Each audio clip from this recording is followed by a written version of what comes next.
नमस्कार फ्रेंड्स, मी ॲडव्होकेट संजय गुरव. आज आपण भारतीय न्यायसंहिता BNS या कायद्यामधील कलम 73च्या तरतुदी आज आपण सविस्तरपणे पाहणार आहोत.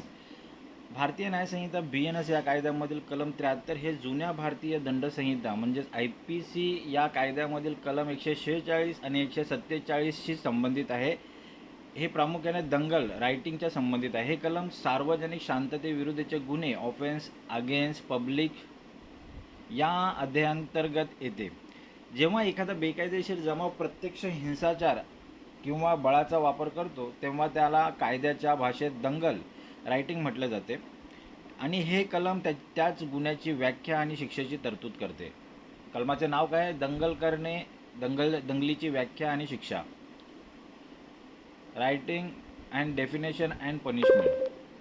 काय तरतूद आहे ह्या कलमामध्ये? तर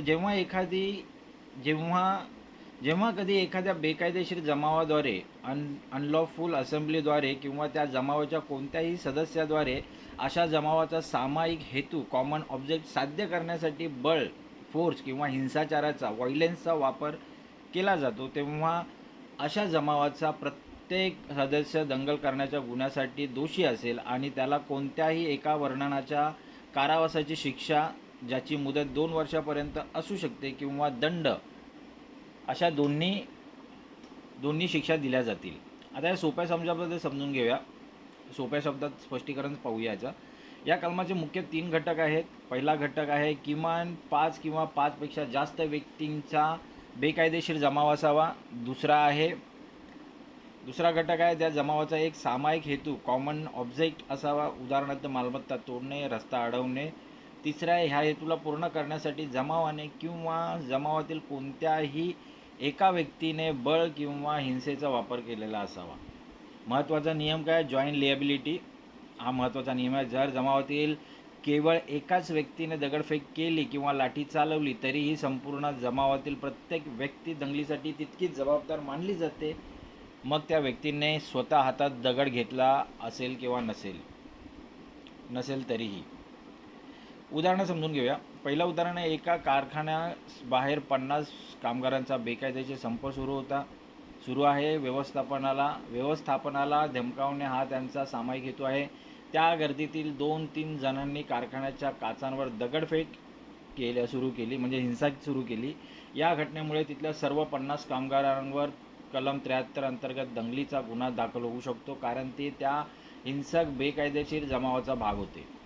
उदाहरण 2, जमीन किंवा रस्त्याच्या वादातून एका गटातील 7-8 जण दुसऱ्या गटाच्या अंगावर धावून गेले आणि त्यांनी एकमेकांना धक्काबुक्की, बळप्रयोग केले.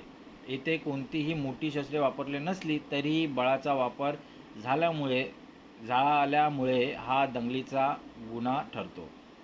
आता हे कलम का बरं अस्तित्वात आलेलं आहे?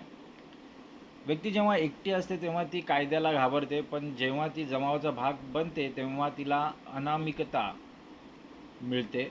जमावाच्या मानसिकतेमध्ये लोक कायदा सहज हातात घेतात आणि सार्वजनिक शांतता धोक्यात आणतात.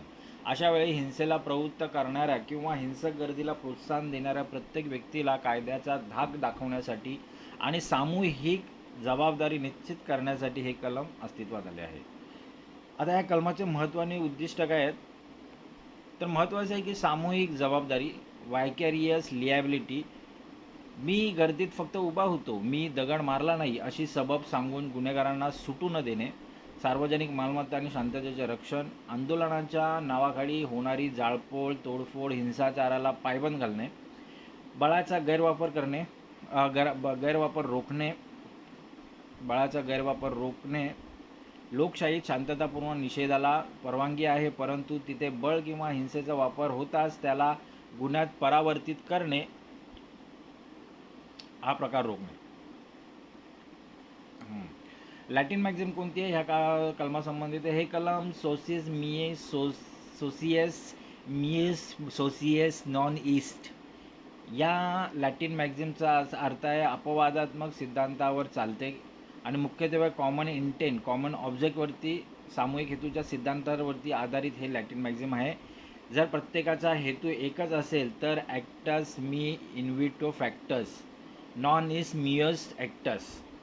याचा अर्थ असा आहे की माझ्या विरुद्ध झालेले कृत्य माझे नाही, हा बचाव गर्दीतील लोकांना घेता येत नाही. आता या कलमाचे उल्लंघन, शिक्षा आणि उपाय काय आहेत? उल्लंघन कसे होईल तर बेकायदेशीर जमावामध्ये BNS 189 अंतर्गत प्रत्यक्ष शारीरिक बळ किंवा हिंसेचा समावेश झाल्यास या कलमाचा उल्लंघन होते. शिक्षा काय आहे तर 2 वर्षापर्यंत कारावास, साधा किंवा कडक कारावास होऊ शकतो, अधिक किंवा दंड किंवा दोन्हीही शिक्षा होऊ शकतात. म्हणजे आर्थिक दंडही होऊ शकतो आणि 2 वर्ष कारावासही होऊ शकतो. आता कायदेशीर स्वरूप कसं याचं तर हा गुन्हा दखलपात्र आहे, कॉग्निझेबल ऑफेन्स आहे, गुन्हा आहे. पोलीस थेट वॉरंटशिवाय अटक करू शकतात. हा जामीनपात्र बेलेबल गुन्हा आहे. याची सुनावणी कोणत्याही दंडाधिकाऱ्यांसमोर म्हणजे मॅजिस्ट्रेट समोर होऊ शकते. न्यायालयीन प्रकरणांनी निर्णय समजून घेऊया. या कलमाचा थेट संबंध जुन्या IPCच्या कलम 146 आणि 147 आहे. सर्वोच्च न्यायालयाचे महत्त्वाचे निरीक्षण खालीलप्रमाणे आहेत. न्यायालयांचा कल कसा आहे तर मुस्तिकीम विरुद्ध राज्य या खटल्यामध्ये किंवा अशा अनेक खटल्यांमध्ये पोलिसांनी स्पष्ट केले आहे की केवळ घटनास्थळी उत्सुक प्रेक्षक, इनोसेंट बायस्टँडर म्हणून उभे असणे म्हणजे दंगलीत सामील असणे नव्हे. अभियोग पक्षाला म्हणजे प्रोसिक्युशनला हे सिद्ध करावे लागते की आरोपी हा त्या बेकायदेशीर जमावाचा सक्रिय सदस्य होता आणि त्याला जमावाच्या सामायिक हेतूची पूर्ण कल्पना होती. आता ह्या कलमासंबंधित असलेले सांविधानिक कलमे आणि इतर कायदे कोणते समजूया. भारतीय संविधानातील अनुच्छेद 19(1)(b) नागरिकांना शांततापूर्वक आणि शस्त्रांशिवाय एकत्र जमण्याचा अधिकार आहे. मात्र हिंसा किंवा बळाचा वापर सुरू होताच कलम 19(2) आणि 19(3) अंतर्गत सार्वजनिक सुव्यवस्था राखण्यासाठी हा अधिकार संपुष्टात येतो. कलम 73 लागू होते. BNS कायद्यातील कलम 189 हे कलम बेकायदेशीर जमावाची अनलॉफुल असेंब्लीची व्याख्या जी दंगलीचा पाया आहे. BNS कलम 74 प्राणघातक शस्त्रांसह दंगल करणे, ज्यात 3 वर्षांपर्यंतच्या वाढीव शिक्षेची तरतूद आहे. आता कलमाची समीक्षा कशी करता येईल. हे कलम कायदा आणि सुव्यवस्था राखण्यासाठी पोलिसांचे एक अत्यंत प्रभावी हत्यार आहे. परंतु व्यावहारिक पातळीवर दंगलीच्या प्रकरणांमध्ये पोलिसांकडून अनेकदा घाऊक अटक, मास अरेस्ट केली जाते, ज्यामध्ये रस्त्यावरून जाणारे सामान्य नागरिक आणि आंदोलनांचे केवळ कव्हरेज करणारे पत्रकारही अडकवले जातात. प्रत्येकाची वैयक्तिक भूमिका सिद्ध करणे पोलिसांसाठी कठीण असते, ज्यामुळे अनेकदा निरपराध लोकांना मनस्ताप सहन करावा लागतो. आता निष्कर्ष कसा काढता येईल कलमाचा तर BNS कलम 73 हे कायदेशीर चौकटीत स्पष्ट आहे.